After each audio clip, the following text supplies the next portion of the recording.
Hello, everybody. Let's get into the interview process covering technique, strategy, and liability.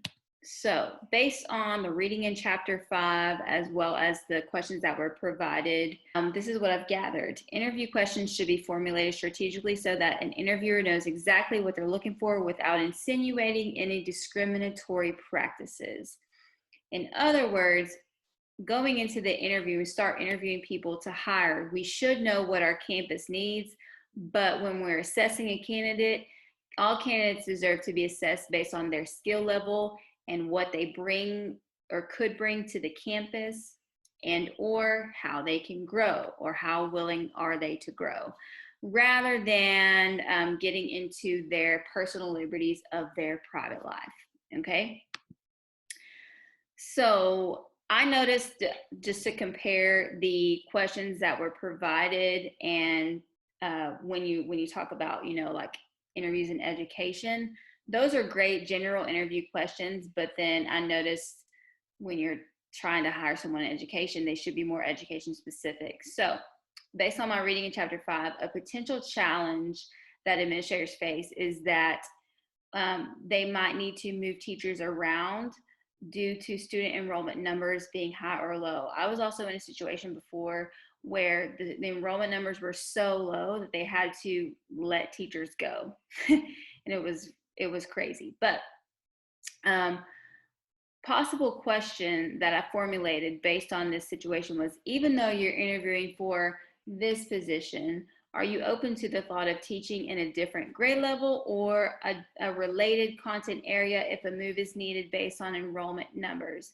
So my thought of that was a different grade level would be appropriate more for like elementary level, and because you're content specific in elementary, but then when you get to like secondary level, like say the teacher's interviewing for a statistics position, but we don't need a stats teacher anymore, maybe we need like an algebra 2 teacher, that would be more of a secondary appropriate question. Okay, and then of course, I thought my mind went straight to education, and their role in the classroom. So specifically of a teacher, this question I found when I was researching, and it says, which component of your resume are you most proud of and why? This is going to tell me, did they accomplish something that was really difficult?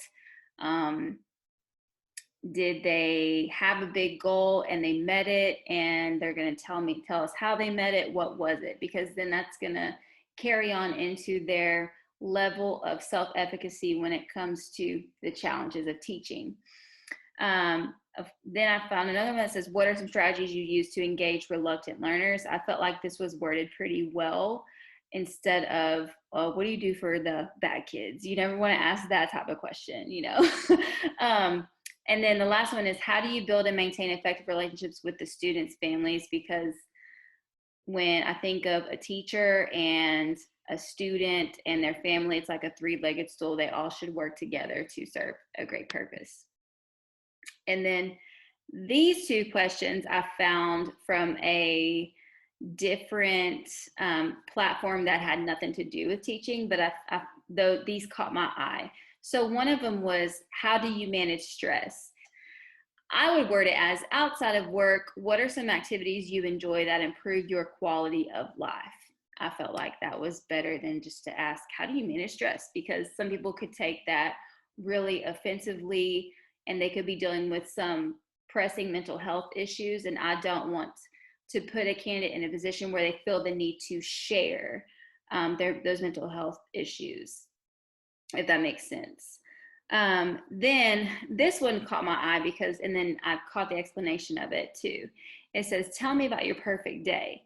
This can help you gauge some of the candidates' interests and habits without asking them, what is your weakness? Because the person who posted this said, tell me about your perfect day. And then the interviewee answered this, and they said, oh, I would sleep until 12. I would lay on the couch all day and eat potato chips. So that right there will tell you about the candidate's work habits and level of motivation. So thanks everybody for watching.